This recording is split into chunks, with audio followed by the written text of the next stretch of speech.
You're watching SportsBeat. And it's back to three. Joe to Favors.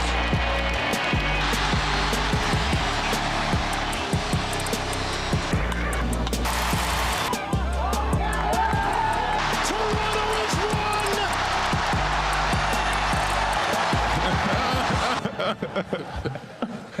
Oh, what a day it was. SportsBeat Sunday is live. Welcome to the show and a happy Mother's Day to you all. I'm Jeremiah Jensen. This is Spencer Linton. We hope you enjoyed some family time and some good food, of course. And hopefully you saved room for some delectable sports moments today. A jam-packed holiday show, including 2 dramatic Game 7s in the NBA playoffs. Yeah, highlighted by an unbelievable buzzer beater bounce. Plus, we've neatly packaged up the top 5 dunks of the Utah Jazz season, the latest NBA draft news for a local, and don't forget a recap of the high school state championships from Saturday. But we begin with the best 2 words in pro sports, JJ, Game 7. I like the sound of that. Let's go to the north.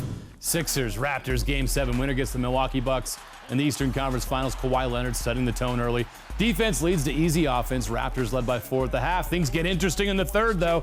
Down 7, the Sixers get things rolling. Future Utah Jazz player Tobias Harris with a triple to start a run. Joel Embiid attacks the Raptors defense. 6 of 18, but scored 21 points. Then J.J. Redick does what he does best.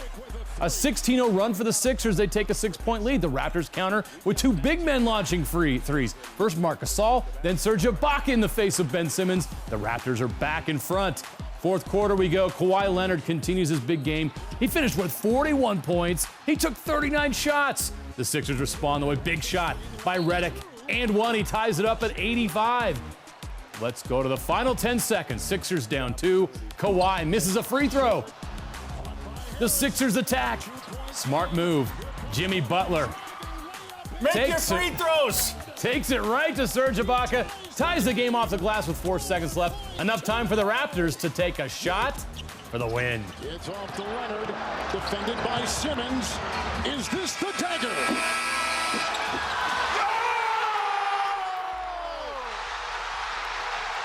Game series. Toronto has won.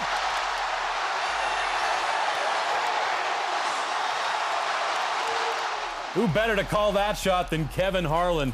Watch the reaction as the ball goes in among the crowd in Toronto. Woo. The ball bounces their way. For just the 2nd time in franchise history, Toronto's reached the conference finals. Giannis and the Bucks will wait on Wednesday.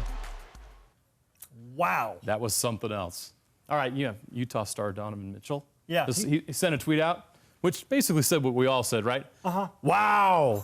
I can't believe what we just saw. It Yeah. was awesome. I'm gathering that he offered a few other wows during Game 7 of the Western Conference semifinal between Denver and Portland. The Nuggets hosting the Trailblazers. To the winner goes a Western Conference final showdown with 2-time defending world champion Golden State. That's fun, isn't it? I like it. Let's ball. We're dancing in Denver. The Nuggets feeling good in the first half, led by as many as 17.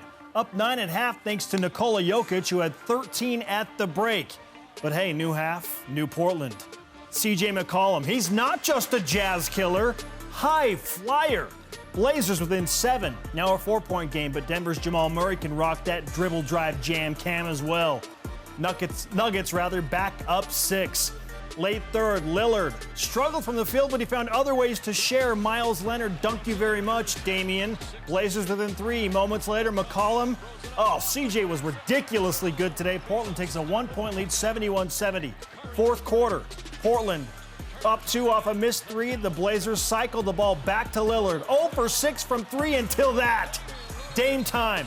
Now up 5, under 5 minutes to play, and this might be the play of the game. McCollum on defense with the next great chase down playoff block. Talk to the hand. 1 minute later, Lillard with another big defensive play, a steal. He'll eventually set up in the corner and take another enormous shot. Damian Lillard made him when it mattered most. Portland up 7, but it's the NBA, JJ. Everyone makes a run. Denver down 3, and Nikola Jokic, big man floater. It's a 1-point game. Who's going to take the next big shot for Portland? Answer, CJ McCollum. Another 30-point gem for him, and he's not done. Denver in response with Jamal Murray. Collects and hits. Back to a 1-point game, 29 seconds to play. Wild finish in Denver. McCollum again isolated. Cold-blooded. Upon further review, Brian Russell and every other Jazz fan thinks that was a push-off.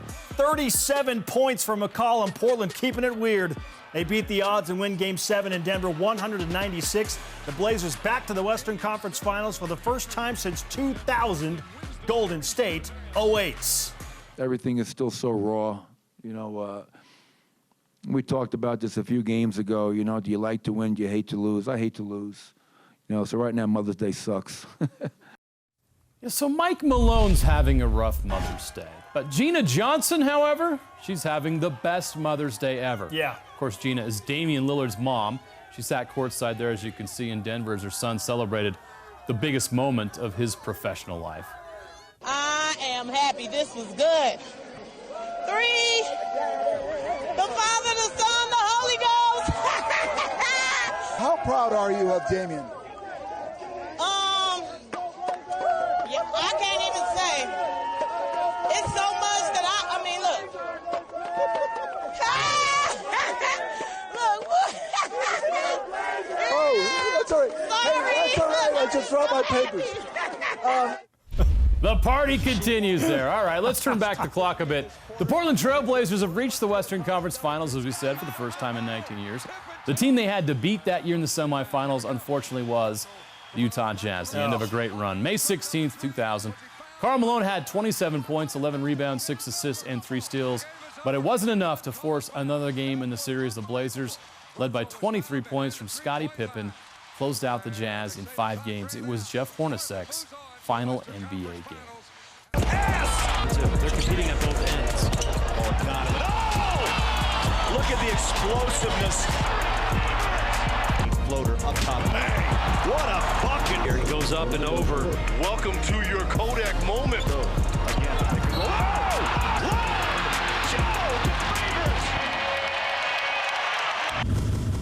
You know, Spencer, those dunks were okay, but I don't know.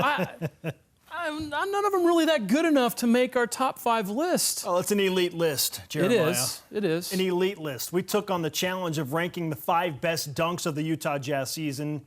Did we get it right? Let's start with number 5. Not a very good pass in tight quarters, and Korver with the steal. Crowder to Mitchell! What a pass and finish! Christmas Day, Jay Crowder from half court to Donovan Mitchell, collecting with the left hand and finishing with both hands.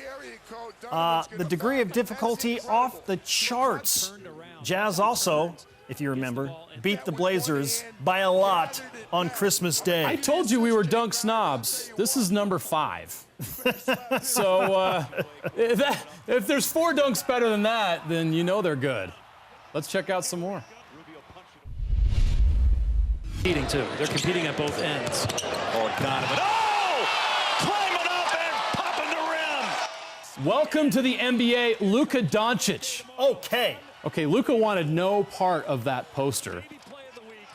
Unfortunately, Max Kleber gets the brunt of it. You know, this was a classic Donovan dunk. It's number 4 on our list. Oh, my goodness. Welcome to the NBA, rookie. now here's the thing about that dunk. Because it happened so early in the season. That's right. This was in October. A lot of people, it wasn't on their radar. Might have forgotten about this, but it didn't take long for Donovan to get it going early in his second-year campaign. Well, we certainly reminded you here.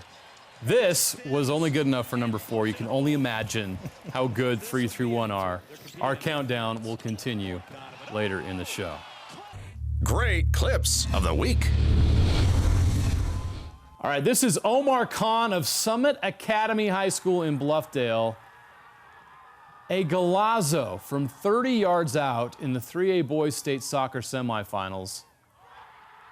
Bends it into the upper 90, dusting the spider webs. That is awesome. You don't see goals like that in Major League Soccer. That's incredible. That was awesome. Well done, young man. More from the high school state championships this weekend later in the show. All right. Houston Dash handed the Utah Royals their first loss of the season Saturday, but before the match ended, Houston's Rachel Daly received a red card. Now, help me out, Spencer. I'm not good. Is this sarcasm?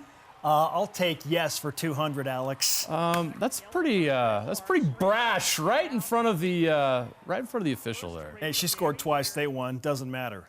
I guess you're right. Liverpool soccer fans will rejoice for years because of what they just did to mighty FC Barcelona on Tuesday. Down 3-0 in aggregate. So Liverpool needed to score 4 and pitch a shutout to advance. So what do? They score 4 against a bewildered Barcelona defense, including that cheeky corner kick.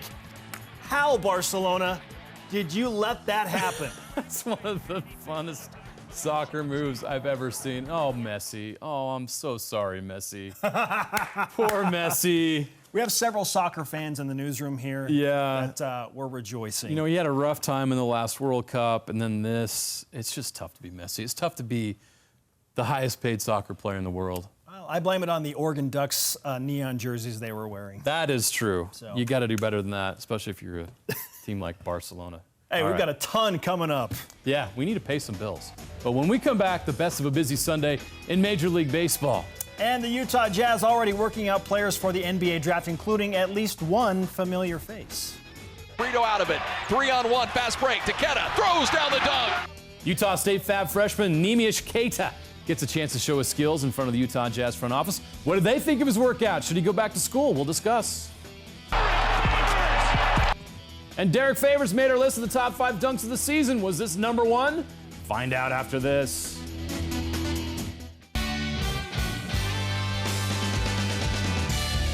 You're watching SportsBeat. Get it in the area code. Donovan's going to find it. That's incredible. Donovan on top of the rim. Oh, Donovan. Oh!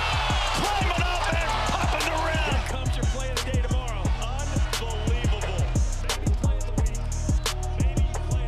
Yeah, our countdown of the top 5 dunks of the Utah Jazz season continues. The Christmas alley-oop and Donovan's dunk over Doncic came in at number 5 and number 4. Now it's time to unveil number 3 in the countdown. This one from the dude who had more dunks than any other NBA player this season, Rudy Gobert, with his finest of 2019. Jingling Joe back on the floor. He'll go inside. Nice. Oh, yes, sir. Top goes Rudy. He broke the NBA single-season dunk record, so you know he had at least one hammer that made this list. His facial of Ivica Zubac of the Clippers comes in at number 3. Joe, again, the pick and roll. Number 2 belongs to Derrick Favors, dunking over Ersan Ilyasova. The emotion after, just as important in what might be the best dunk of Favors' career, turned out to be one of the best wins of the season for the Jazz. A comeback from 17 down in the 4th to beat the best of the East, Milwaukee. That was my favorite game of the year for the Jazz and one of my favorite moments of the season. And Derrick Favors, this is the tough decision the Jazz are going to have to make in the offseason. If they want to create more cap space to go after a big-name free agent, they may have to let him go, which would be unfortunate because Derrick's been here for so long. Moments like this is why Derrick Favors has been one of the greats to play in the Utah Jazz uniform. Longest tenured Jazz man right now. Tough to see him go. All right, AAA baseball is less about wins and more about developing players for the parent club and getting players to the next level. This is a favorable reality for the Salt Lake Bees because they haven't won many games this season. Just 12-23 entering the day. And facing a team who hasn't fared much better, the Reno Aces rocking just 14 wins in their season. And here's the pitch. Swinging a drive into deep center field. Locastro going back. Tim on the warning track nearing the fence. It's over his head, and it is gone. Cesar Puello of the Salt Lake Bees with a grand slam in Reno. That wasn't their only home run today in Reno. They got one the old-fashioned way. Here comes the pitch. Swinging a drive clubbed high and deep to center. Locastro going back. Tim is on the track. Tim is at the fence. It's over his head. It's high off the wall and bouncing back to the infield. Rengifo coming to third. He's being waved to the plate. Here comes the relay throw from Leyba. Not in time. Rengifo dives in safely. Luis Rengifo with an inside-the-park home run, the 18th in Bees history. And what's this? The Bees have won 3 straight games, 9-3 your final in Reno. Let's go to the bigs. A Lone Star showdown between the Rangers and Astros. Alex Bregman is a man on fire. A 2-run homer in the second. Then again in the fifth, he dials one up, a 3-run homer. His mom's in the stands. Who could top that present? Good luck. I'll see that and raise you J.D. Martinez on a rainy day in Boston. J.D. as in Julio Daniel, and as Jeremiah said earlier, maybe he should just change his name to Just Dingers. He had 2 of them. Red Sox win their 5th straight. Are you sick of home runs yet? I hope not, because we have more. Charlie Blackmon with a pair of his own against the Padres. You know, fans in the Mile High City, they might be down after the end of the Nuggets season, but at least one Denver team won today. Thank you, Rockies. And we're bringing back an outstanding catch from last night's game between San Diego and Colorado. Greg Garcia into foul territory all the way from second base. Smooth operator on the slide technique as well. Greg, well done.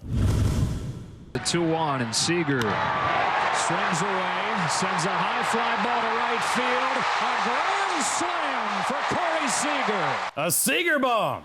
Grand slam, part of a 6-0 Dodgers win over the slumping Nationals. Boy, they miss Bryce Harper. Yes, the Dodgers. Now 4 games up in the National League West. That escalated quickly. All right, watching the NBA playoffs is fun, but sad at the same time because the Jazz are missing out on all the fun. But thanks to the vast KSL Sports Archive, we can dig up old video and enjoy the great playoff moments of the past. Okay, so let's turn back the clock to this day in 1997, the day the Jazz closed out Shaq, Kobe, and the Lakers in the Western Conference semifinals. Ah, the glory years. Karl Malone scored 32 points and pulled down 20 rebounds. The Millman at his best. Brian Russell added 22 points. And Stock had 24 points, 10 assists. This win sent the Jazz to the Western Conference Finals against the Houston Rockets. But this game will always be remembered as Kobe Bryant's airball game. He had 4 airballs in the last 5 minutes of the game, and the Jazz won the series 4-1. Of course, Kobe didn't miss many more shots after that, especially against the Jazz. Out of it, 3-on-1, fast break. Takeda throws down the dunk. Takeda sends that into the 4th row and says, fire, and 1. But what an athletic play by Neemias Queta. The press, throwing the alley-oop to Queta. Queta's down low, throws down the dunk. So a year ago, few people outside of Logan, Utah, and to be honest, probably people in Logan, Utah as well, had any idea about Utah State basketball center Neemias Queta. But now he's on just about every NBA scout's radar. Yeah, including the Utah Jazz. The 19-year-old rising star worked out with 5 other players for the Jazz yesterday. Queta will also compete at the NBA Draft Combine in Chicago this week in hopes of raising his draft stock. Yesterday at the Zions basketball campus, Jazz officials, including Walt Perrin, getting a much closer look at the Aggies phenom as he worked out through a series of drills. A few obvious questions that every Utah State fan wants to know is, gonna stay? Gonna go? Should he come back to Logan for at least 1 more year? And perhaps most timely, what did the Jazz think of Queta's workout? He looked pretty good. He's still a young kid, so he's still got some things he's got to work on. I think the one thing that impressed me a little bit, he's got a pretty good shooting touch. He's not strictly a back to the basket player. So that would help him, hopefully, with Utah State and in his future. Now, if we were making an assumption based on what Walt Perrin said right there, just based on that workout, then it's probably a good idea for him to think about going back to Utah State. Sure. Just the body language. But again, he's got Chicago. He's got Chicago and the NBA Draft Combine coming up. I mean, there's a lot to be done still. A lot could change between now and the draft. And Walt could be playing a little poker too. You never know. That's true. But having followed Queta all year long last year, look, he's raw. He's young. He doesn't have a lot of experience.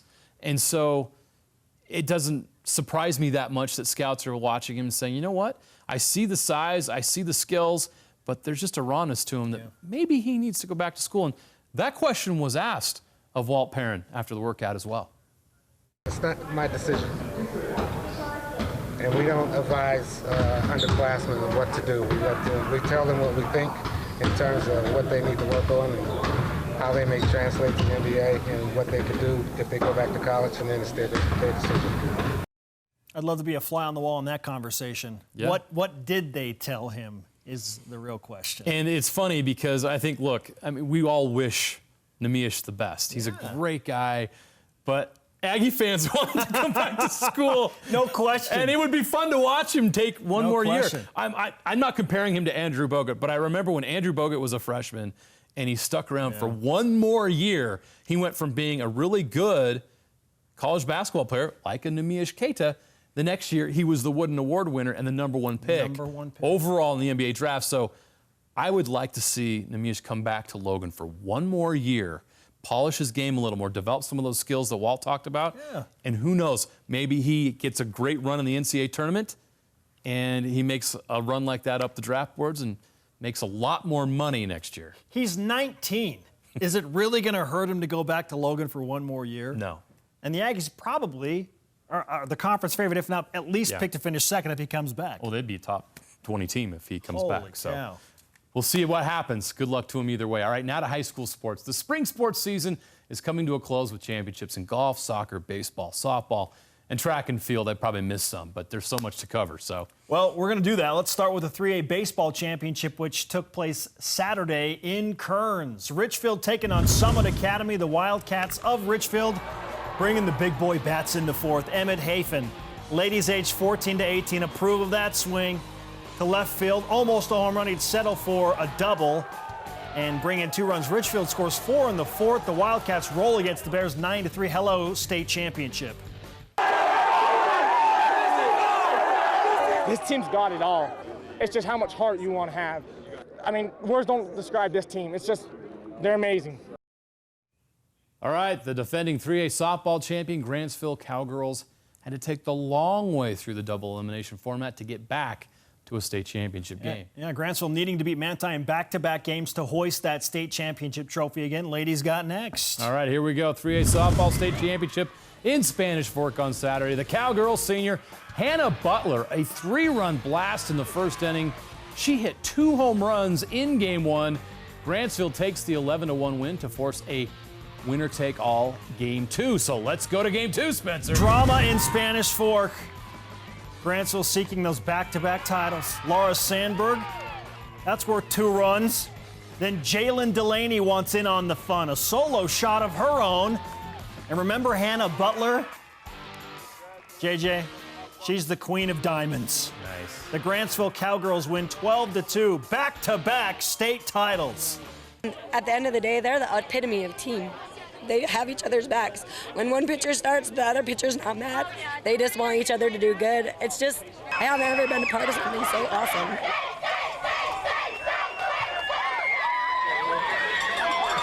They're special. Back to the boys, Class 2A baseball championship. Milford forcing a decisive second game against Enterprise. They got a huge effort from 1A Game Night Live MVP, Bryson Barnes. He doubles here with score later in the inning. Then in the 5th with the bases loaded, he triples to right. The Milford Tigers get the dog pile on the mound. Go celebrate, boys. You're 2A champs.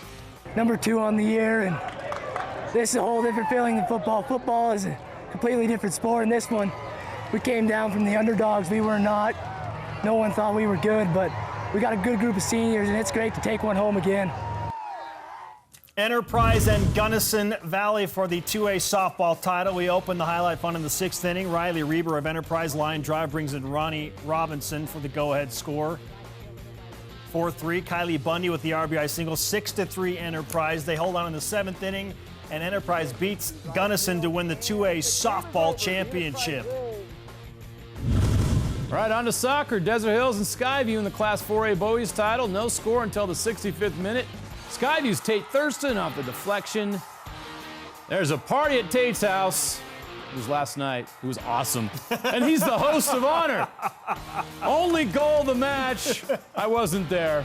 I just heard. Skyview wins the 4A state title. I can't really thank my team. I really want to thank my coach for giving me this opportunity. I was just in the right place at the right time. Just finished. It's really far off for my team, though. As soon as we came out and showed them that we weren't just going to sit back and let them attack us, and I saw that they were, you just kind of saw that they were scared that we were attacking them so much. That's when I knew that we could actually do it. 3A Boys Soccer Title Summit Academy opened up the scoring in the first half at Rio Tinto. Jared Arellano and Zach Mooney between the keeper's legs. 2-0 Bears, but Judge would come back. Goals from Jack Terrell and Juan Batala tied up the game just before half with Anthony Galindo, the game winner, into the top corner. How about that? Beautiful. Judge wins the 3A soccer title. This was kind of a game that represented the entire season for us. They just didn't quit, so I'm proud of them. I mean, they came out, they beat us once, we beat them once, and we knew if we didn't step up in the moment, they'd beat us, and we stepped up and won the game. The comeback was the best part, so we're proud of ourselves. It was a great game. All right, Roland Hall and Leighton Christian in the 2A championship. No score in the 38th. Rafael Silverio with 30 yards out with the left leg, sneaks into the upper corner. Then in the second half, Marco Francisco adds some security. Leighton Christian holds on. The Eagles win the 2A state championship. It's amazing. Best feeling ever. I have been here for 14 years coaching at LCA, and I have never had a group of kids that loved each other more than this group. This is my second family. This is like everyone is international. Everyone is from Brazil, Netherlands, Germany, Korea, everywhere. And we are one family. We're going to leave each other, but it was the best moment of my life at this moment. When we come back, Real Salt Lake, a big win, at least in goals. We'll talk about that win, and we'll also hear from Mike Petke on the Mike Petke Show coming up next. Jingle and Joe back on the floor. He'll go inside. Nice. Oh, yes, sir.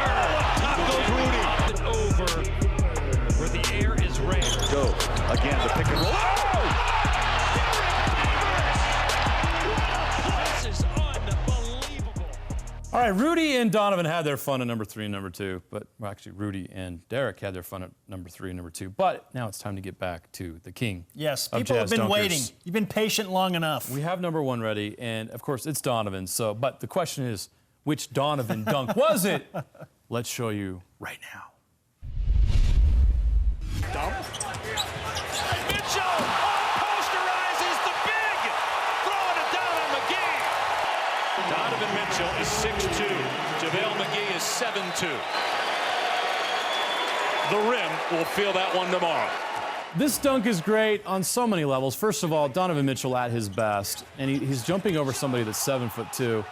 The person that's 7'2" happens to be JaVale McGee, who is on Shaqtin' and a Fool just about every week. And then the call was perfect. The rim's gonna be feeling that for a week. Everything about this dunk made it number 1 on the season. My favorite dunk, your favorite dunk. Yes. He dunks through his hand. That was the so shot good. is partially blocked, and it doesn't matter. Oh, he dunks through his hand. I can't wait to see what he comes up with next year, because we're going to get angry Donovan next year. It's going to be fun. All right, let's move on to soccer now. Real Salt Lake picked up a much-needed win last night in Colorado. Yeah, they take the first leg in the always entertaining Rocky Mountain Cup with a win over one of their most heated rivals, the Rapids. And it was a straight weird game. 22nd minute, Sebastian Saucedo tripped up in the box. Last I checked, that's cheating. Not fair.